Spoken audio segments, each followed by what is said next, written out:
Hey everyone, this is a review of Marcel van der Linden's uh, Western Marxism in the Soviet Union. The piece itself is titled Marxist Analyses of Stalinism. The author is I believe he's from Argentina, I'm not sure, but it says Daniel Gaido, but I'm assuming it's Daniel Gaido is how I'm assuming you pronounce his name, but I'm not sure. Anyway, here we are. Marcel van der Linden's recent book, Western Marxism in the Soviet Union, deals mostly with what is usually referred to as Stalinism, i.e. the regime that developed in Russia in the aftermath of the civil war following the Bolshevik Revolution of October 1917. The word, quote, Stalinism does not appear in the title, however, because the first chapter analyzes the early criticisms of the Soviet experiment, while it was still led by Lenin and Trotsky, such as Rosa Luxemburg's essay, The Russian Revolution, Karl Kautsky's polemics with the Bolshevik leaders, and the Council Communist critiques of Leninism by Hermann Gorder, Anton Pannekoek, Otto Rula, and later Karl Korsch. Footnote.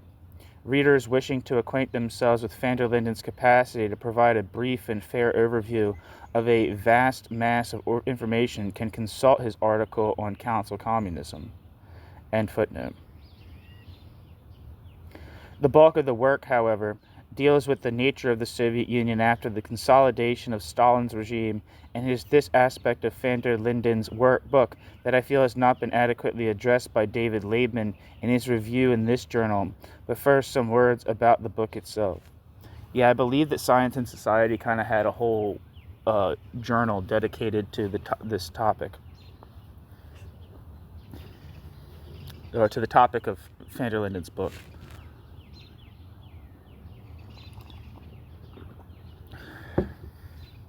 New section. Marcel van der Linden's Western Marxism in the Soviet Union. The first positive thing that must be said about van der Linden's book is that the writers surveyed include both political activists and academics, with an emphasis on the former.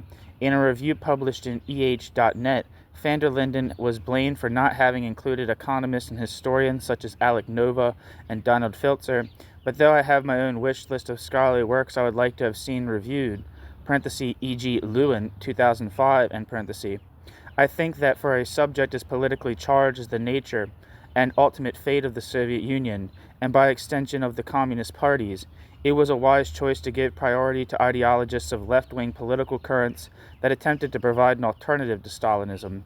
If anything, it would have been good to see included even more works by political leaders ignored by academia, such as Ted Grant's Russia from Revolution to Counter-Revolution, which is favorably reviewed by the late Trotskyist historian Al Richardson in the journal Revolutionary History.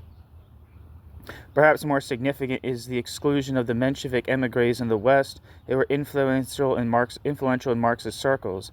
For instance, it appears that theories of state capitalism and British Trotskyism first originated in Menshevik circles and were then transmitted via the Socialist Party of Great Britain to Jock Haston and ultimately to Tony Cliff.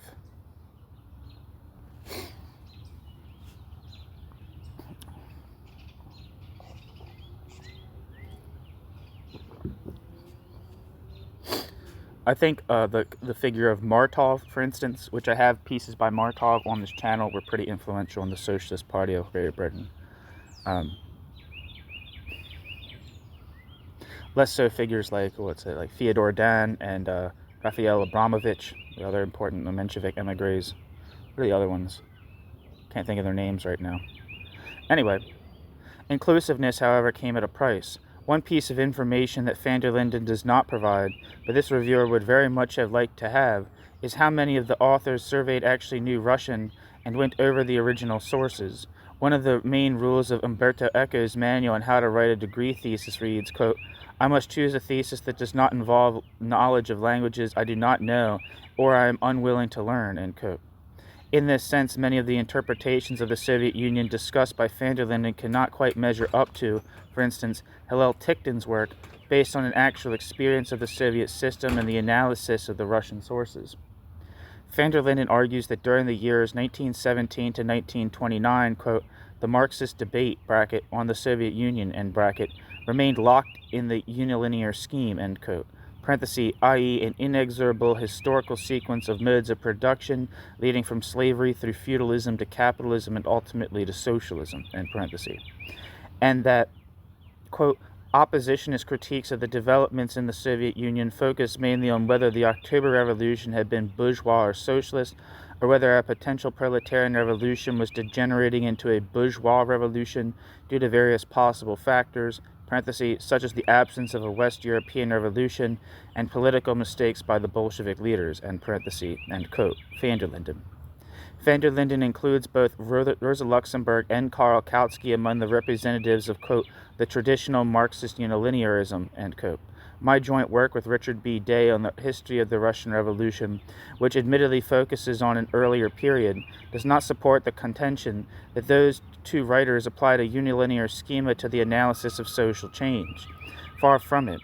They explain the Russian Revolution in terms of the country's combined historical development, contemplating the possibility of backward countries skipping developmental stages under the influence of advanced ones, as well as the risk of historical retrogression. Footnote. Van der Linden claims that, quote, Kautsky interpreted this sequence, bracket, of modes of production, end bracket, only within a national framework, parenthesis, in each individual country each stage had to, quote, ripen, before it could be replaced by the next stage, end parenthesis, end quote. Van der Linden. But, for instance, Kautsky wrote in 1908, quote, backward nations have since time immemorial learned from the more advanced, and they have often therefore been capable of leaping with one bound over several stages of development which had been climbed wearily by their predecessors, end quote.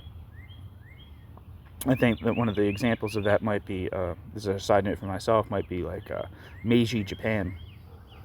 End footnote.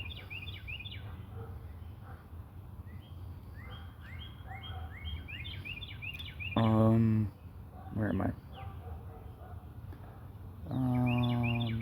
Shit. Okay. End footnote.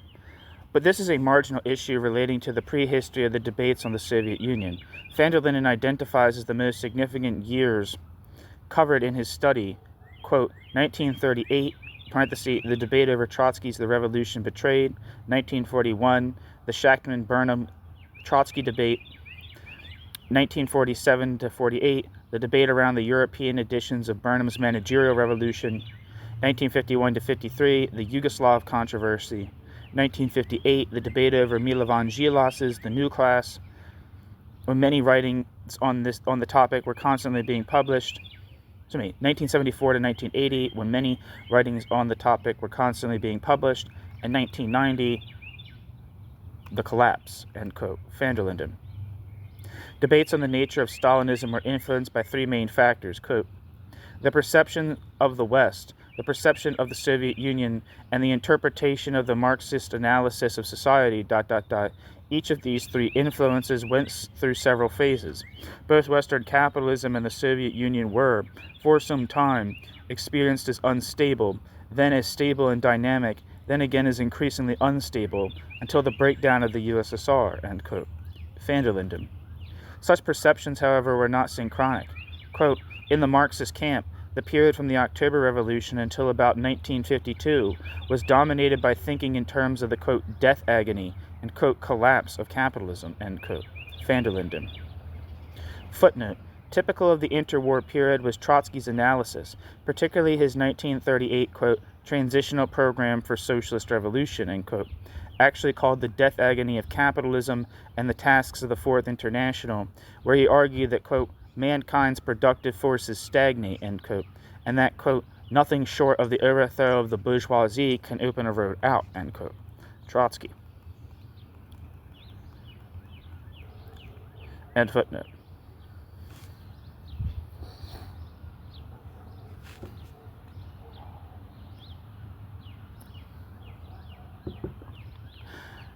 This contrast between a decaying capitalist and a, quote, developing communist, end quote, society, an impression created by the devastating impact of the Great Depression, led some former critics of the Soviet Union like Otto Bauer to readjust their views of the USSR in an apologetic direction during the 1930s. I have a piece on here from one of the big Otto Bauer biographies about his relationship to um, uh, the Soviet Union. I think while he didn't view, I think the main earmark of Otto Bauer's theory is that he viewed socialism as coming to pass in different ways in different places. His main critique of the Bolsheviks seemed to be their kind of like universalizing of the kind of like putschist model as something that was universalizable to the Western Europe. So he kind of seemed to always have a pretty positive estimation of the Bolshevik Revolution, even if he disagreed with it, with the politics of it. I think Otto Bauer spent a good deal of time in the Soviet Union, or not in the Soviet Union, in Russia. I think he might have been a prisoner of war during World War I. I can't remember precisely, but he, as opposed to Kautsky, was a big thing, was the Bauer-Kautsky debates on the nature of the Soviet Union and whether it was progressive, retrogressive, or socialist, or capitalist, or something else. Very interesting piece of intellectual history there. The debates within social democracy between prominent representatives of, say, Menshevism, Austro-Marxism, German social democracy on the nature of the USSR.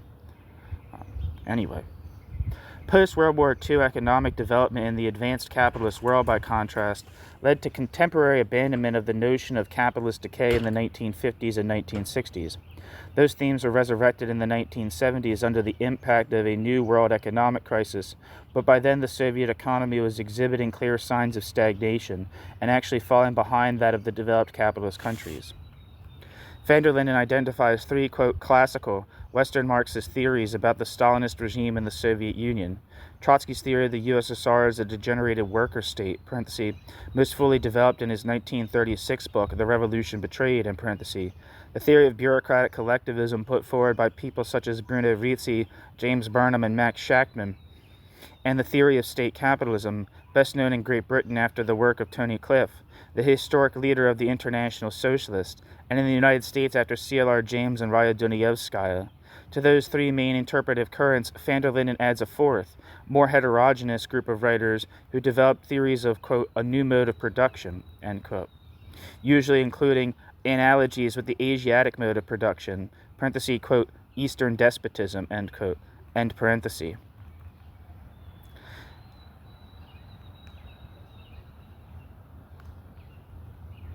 Footnote. The first to argue that traditional Russian society was based on the Asiatic mode of production was the, quote, father of Russian Marxism, end quote, Georgy Plekhanov. Van der Linden points out that Alexander Zimin, quote, an old guard Bolshevik who in the 1920s had belonged to the United Opposition and later spent many years in Stalin's concentration camps, published a number of Samizdat-style essays during the 1970s in which he tried to define the nature of the Soviet society, end quote, using, quote, the category of the Asiatic mode of production only as a heuristic instrument, end quote. Marcel van der Linden. Zimin saw Stalinism as, quote, a deviating mode of production, end quote, a historical blind alley which, however, quote, could definitely be influenced in a socialist direction from within, specifically by the revolutionary consciousness of the working class, end quote. End footnote.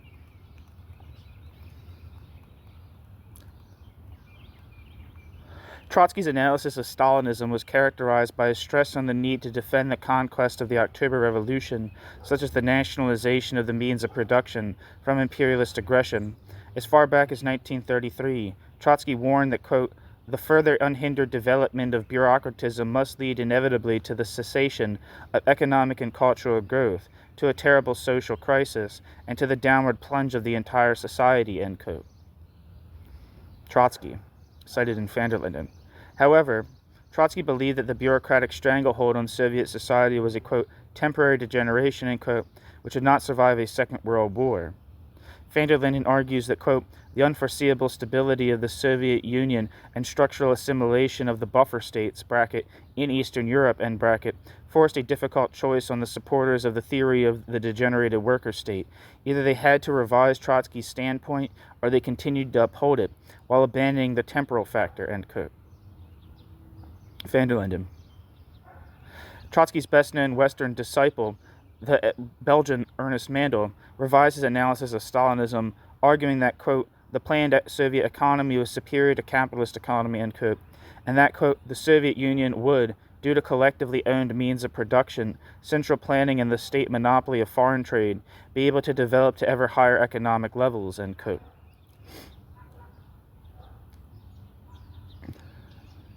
Van der Linden. Van der Linden believes that none of the classical analyses of the Soviet Union can be sustained without doing considerable violence to Marxist theory or to empirical data or both. Theories of bureaucratic collectivism, parenthesis, a new type of society with a ruling class, end parenthesis, are most easily disposed of, since the idea that after capitalism there can be a historical stage different from socialism is basically alien to Marxism. Similarly, quote, not a single theory of state capitalism succeeded in being both orthodox Marxist as well as consistent with the facts, end quote, because the supporters of the state capitalism thesis, quote, fail to prove the existence of business competition in the Soviet Union in the Marxian sense, i.e. arising in some or other way out of the immanent logic of the system, end quote. Van der Linden. According to Van der Linden, Trotsky's theory of the degenerated worker state also did not quite stand the test of history, because his insistence on the temporary nature of the bureaucratic phenomenon clashed with the long-lasting character of the Stalinist system. Theoretically, Trotsky's distinction between the sphere of production, parenthesis, where socialist norms prevailed in the Soviet Union, albeit in a deformed way, in parenthesis, and the sphere of distribution, where bourgeois norms prevailed, quote, conflicts with Marx, who always emphasized that both should be considered as part of a cohesive totality, end quote. Van der Linden. Besides, quote, Trotsky only ascribed a distributive and parasitic function to the bureaucracy and thereby denied that it could have roots in the productive sphere. From an orthodox standpoint, this idea is impossible to sustain. The Soviet bureaucracy, after all, led the enterprises and hence also the production processes, bracket, Soviet enterprise management, end bracket, on the one side, tried to organize production, and on the other side, simultaneously embodied the oppression of the workers.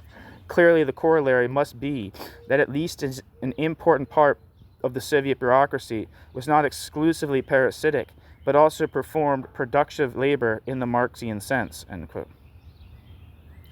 Finally, Trotsky's postulation of the need for a political revolution in the Soviet Union as distinct, that quote was from Van der Linden. Finally, Trotsky's postulation of the need for a political revolution in the Soviet Union, as distinct from the social as well as political revolutions required in the capitalist countries, was artificial because, quote, precisely in a planned economy, political and economic power cannot be so separated. Whoever formulated and supervised the implementation of the plan, and thus possessed political power, obviously also ruled the economy, end quote. Van der Linden.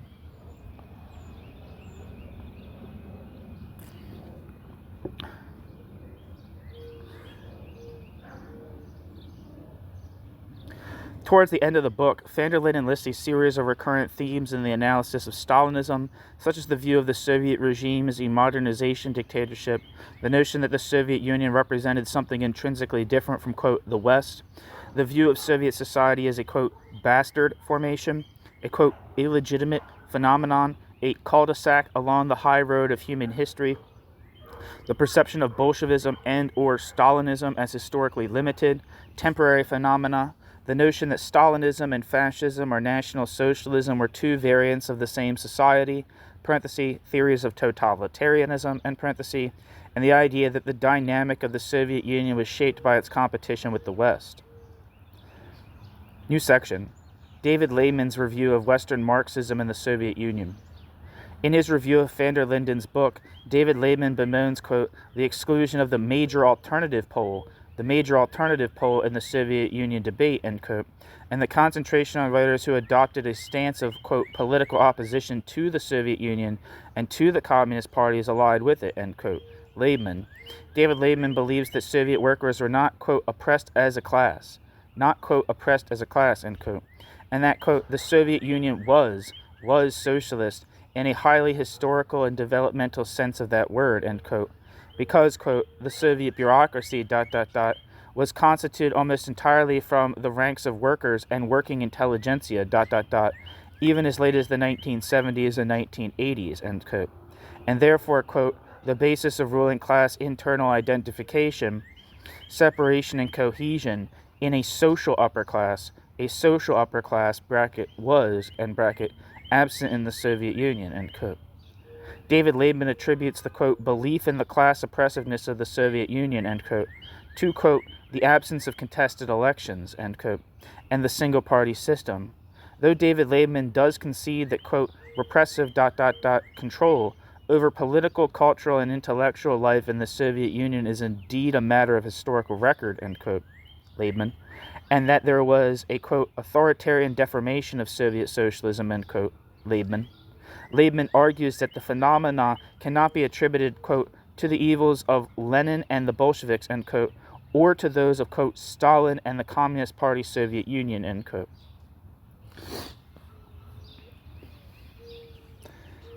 If you don't know, David Linden, I think, is the editor of Science and Society.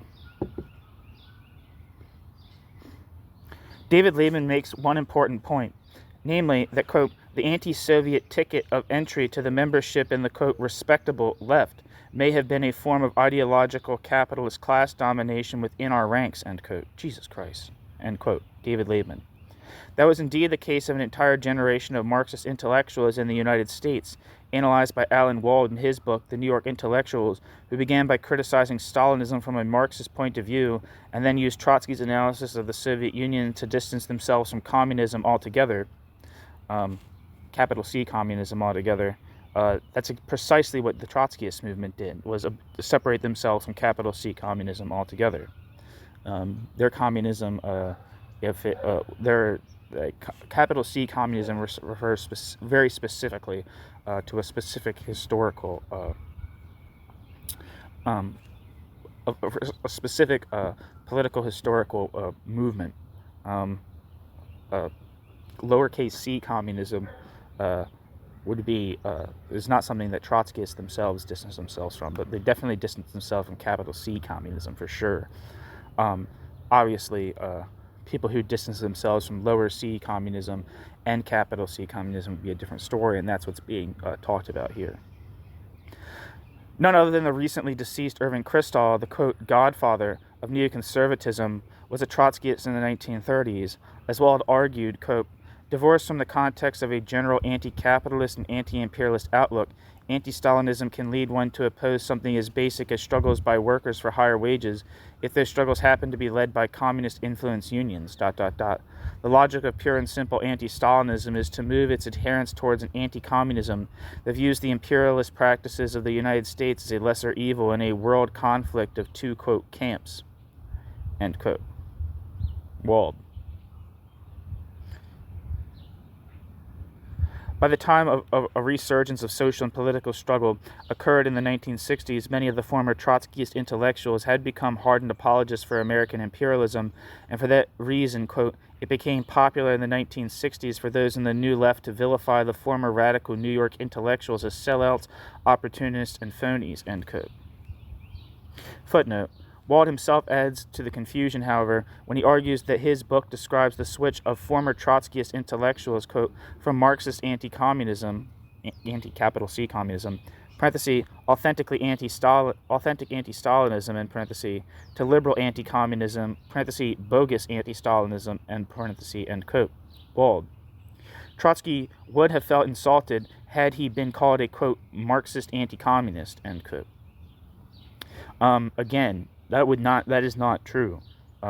It's hard to translate here, because they're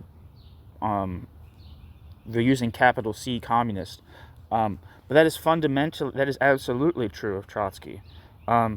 If Trotsky was not an anti-capital C communist, he would not have found it necessary to form a Fourth International and break from being a left opposition into being an independent movement if he didn't become anti-capital C communist, right?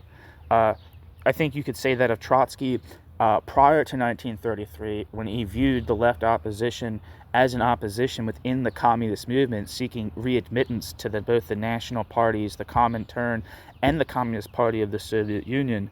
You could say that he was still capital C communist in that sense, but by the after 1933, when he breaks with the Comintern and breaks with any hope or desire to be readmitted to the Communist Party, Soviet Union, the Comintern, and the National Communist Parties, he's definitely an anti-capital C communist. That's absolutely true. Anyway, carrying on. It is also incorrect to argue that, quote, Trotsky provided an authentic revolutionary voice that argued for the compatibility of socialism and democracy and offered a critique of Stalinism from a Bolshevik point of view, end quote. Is that what's incorrect about that? Lenin and Trotsky did not argue for the compatibility of socialism and democracy. On the contrary, they denounced parliamentary democracy as a tool of the bourgeoisie, theorized the need for a dictatorship of the proletariat, dissolved the Constituent Assembly when it clashed with the needs of the Soviets, and engaged in furious polemics with Kautsky as a supporter of the democratic counter-revolution in Russia and Germany. Okay, well, actually, that actual part by Gaido is 100% correct. Anyway, end footnote.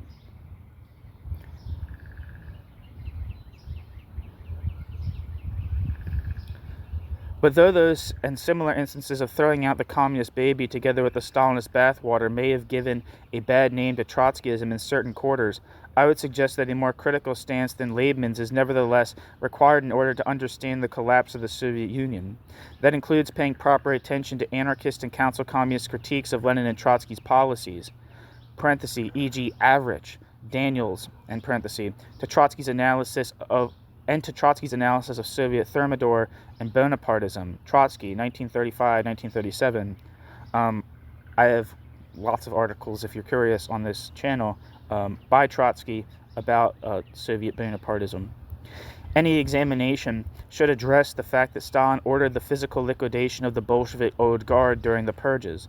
The human cost of Stalin's bureaucratic policies was frightful. The famine caused by the forced collectivization of agriculture resulted in 3 to 4 million deaths in 1933, while, quote, the number of convicts in Gulag labor camps rose by 500,000 in the 2 years beginning the 1st of January 1937, reaching 1.3 million on the 1st of January 1939, ... But many purge victims were executed in prison, never reaching the Gulag. The NKVD, bracket, secret police, end bracket, recorded 681,692 such executions in 1937 to 1938, end quote. Sheila Fitzpatrick. As for the effects of Stalin's policies on the intellectual development of the Soviet Union, it is enough to point out that he was responsible for the elimination of the foremost historian of Marxism in the Soviet Union, the old revolutionary David Ryazanov, along with his protege Isaac Ilyich Rubin, who had also taken part in the revolutionary movement since 1905, and later wrote the best Marxist history of political economy. It's important to note, at least with the case of Isaac Ilyich Rubin, that he faced repression before Stalinism, and also that I know Isaac Ilyich Rubin, but I'm not sure about David Ryazanov, were Mensheviks. I have a couple pieces. I have a book about David Ryazanov that's like a introduction to Marx and Engels on this channel. I also have several pieces on and by Isaac Ilyich Rubin on this channel, so check them out. Finally, any assessment of the Soviet experience requires an analysis of the effects of Moscow's influence on the policies of the communist parties. Suffice to recall the role of the Popular Front in the Spanish Civil War and that of the Italian Communist Party in post-war Italy. Parenthesis, on the latter see Behan, 1997, end parenthesis. Those facts are stubborn things requiring deeper probing than vague references to Mohan's theory of the, quote, built-in authoritarian character, end quote, of the forces of production inherited from capitalism. I do agree with Linden, however, that van der Linden's conclusion, according to which, quote, Soviet society can hardly be explained in orthodox Marxian terms at all, end quote, is mystifying. What exactly does that mean? That Soviet society can only be explained by heterodox/bourgeois terms, or that it cannot be explained at all? And if the former is the case, where are those alternative interpretations to be found? On the whole, however, Western Marxism in the Soviet Union is a very valuable and useful encyclopedic survey of Marxist interpretations of Stalinism in Western Europe and the United States. It should be required reading for those wishing to orient themselves in the maze of debates surrounding this fascinating subject, which still has a political as well as a strictly academic significance. And it says, I was right. Daniel Gaido is from Argentina, or works in Argentina. And I'll just read the references page real quick, so why not?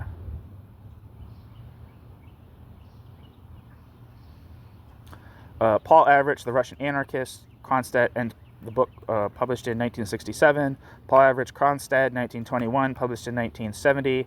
Tom Bahan, The Long-Awaited Moment, The Working Class and the Italian Communist Party in Milan, 1943 to 1948. Sam Bornstein and Al Richardson, 1986. The War of the International, A History of the Trotskyist Movement in Britain, 1937 to 1949. Robert V. Daniels, The Conscience of the Revolution, Communist Opposition in Soviet Russia. I have a couple chapters from that on this channel.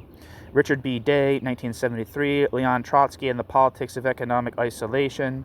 Richard B. Day and Daniel Gaido, edited volume 2009, Witness to Permanent Revolution, The Documentary Record.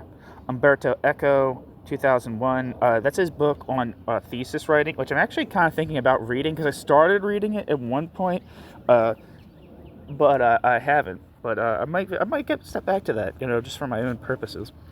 Sheila Fitzpatrick, 2001, The Russian Revolution. Ted Grant, 1997, Russia from Revolution to Counter-Revolution. Khodorkovsky, 1907, Sozialismus und Kolonialpolitik, eine Auseinandersetzung, published in 1907. Moshe Lewin, 2005, The Soviet Century.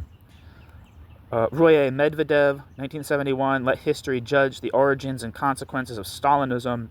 Georgy Plekhanov, 1926, Introduction à la Histoire. I don't know how to say that. Sociale de la Russie. I'm guessing that means Introduction to the Social History of Russia. I'm guessing is what that translates as. Al Richardson, 1998, Review of Russia from Revolution to Counter-Revolution by Ted Grant, published in Revolutionary History. Isaac Illich Rubin, 1929, A History of Economic Thought, translated and edited by Donald Filter from the Second Revised Russian Edition. Leon Trotsky, 1937, The Revolution Betrayed. What is the Soviet Union and where is it going? On this channel. Leon Trotsky's article, The Worker State, Thermidor and Bonapartism, on this channel. Trotsky, The Class Nature of the Soviet State, 1933, on this channel. Trotsky, The Death Agony of Capitalism and the Tasks of the Fourth International, on this channel. Marcel van der Linden's article on Council Communism, which I think is on this channel. Maybe it's not. It should be. If it's not, I'm gonna reread it. 2007, Western Marxism in the Soviet Union, a survey of critical theories of debate since 1917. And Alan M. Wald, The New York Intellectuals, The Rise and Decline of the Anti-Stalinist Left. Okay, so thanks for listening.